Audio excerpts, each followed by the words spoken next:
Okay, so welcome to part 2. We're now going to be using Portrait Professional to fine-tune the last portrait that we edited. So it's a pretty good AI editing. It's very intuitive, but you do need to learn how to fine-tune it. So initially it's going to pick up on the control points of the facial features, and then from there you can just fine-tune it. So I'm just going to do a few edits where I'm going to sharpen the whole entire image. I'm going to even out the makeup, and then I'm just going to touch up around those skin areas just to make things look a little bit nicer. Now, the makeup's not perfect. I'm not trying to get it perfect. I just want to demonstrate to you what this program can actually do to really fine-tune your images. This image isn't the ideal image to be editing on, but I'm going to show you a couple of different things. So her lipstick is fairly uneven, and it's quite messy. So using the makeup tool, you can actually even that out, give it a little bit of shine, better coverage, and that does make it overall look a little bit more even. You can also give her a little bit of mascara, which I think makes her eyes pop a little bit better.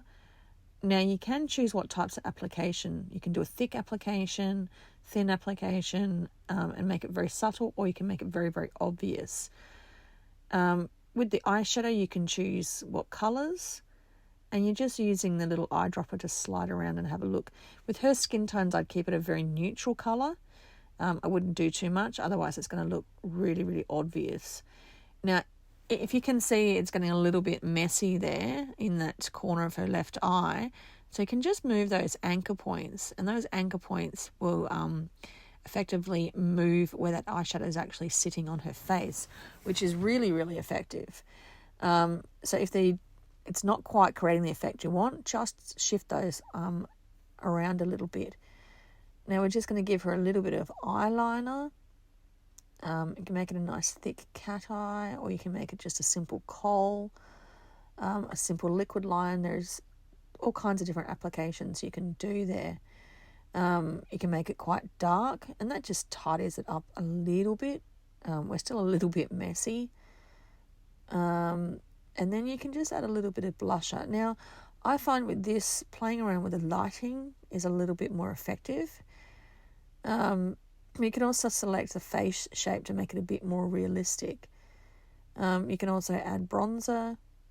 And this is when your model turns up with absolutely no makeup. This is when these tools are really, really effective. You can already see it's adding an improvement. It's evened out the skin tone colours on her nose, and it's made her skin look a little less porous. Now you can clean up the eyes a little bit. Now, with eyes, I don't want to do too much because the eye has actual anatomy in the white part of the eye, and you need to keep that anatomy intact.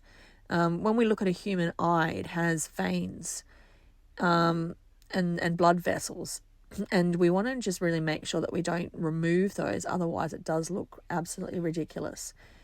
Now what I'm going to do also again is just use this clone tool to tidy up that under eye area because it is quite messy. I'm also going to tidy up the lip area, so let's start with the lip area because her lipstick seems to have smudged. This clone tool isn't as effective as, say, Photoshop, but it doesn't do a bad job. And as you can see, the blue line is where I'm actually erasing, and then the red line is where it's picking up from. So it can get a little bit messy. So there's a little remove button there. So see, it's sort of travelled right in down to her lip area, and it's picking up colour from her lips. So we're just going to remove that, and just to make sure we're not picking up the wrong area.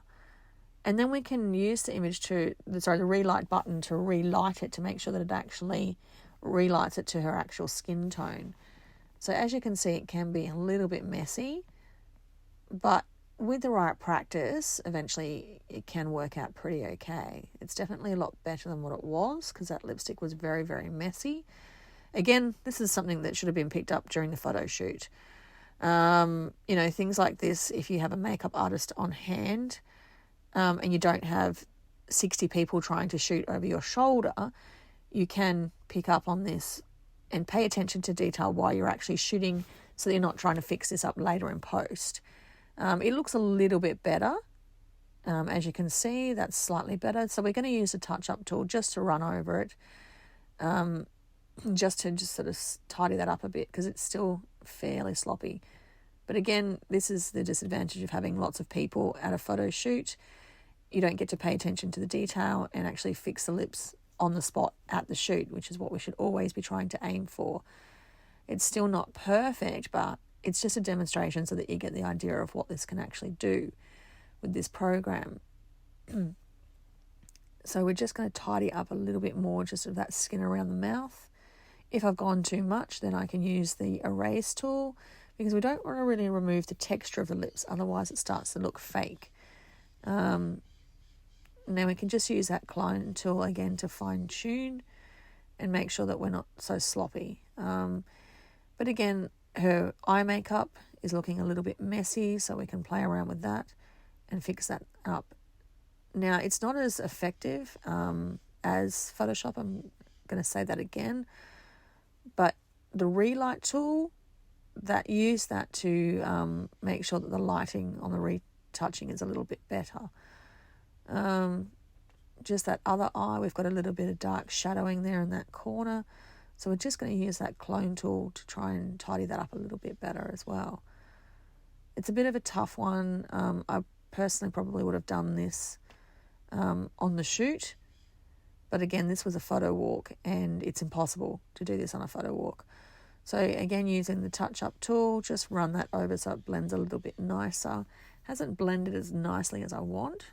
Let's see what the other eye looks like. That's blending a little bit better. Still not perfect though. But, again, this is something that's very hard to get perfect. I can go back and use the clone tool and just keep playing with that and tweaking it until I get it right. And maybe just bring it out a little bit so it's not quite so obvious. Again, that purple area is where we're cloning. The red area is where we're picking up from. So another thing you don't want to do too much is play around with the contrast too much because it's going to end up looking very, very muddy. But it's a little bit better than what it was. I can fine tune this in Photoshop if I like, but this is just a demonstration to show you what this program can actually do.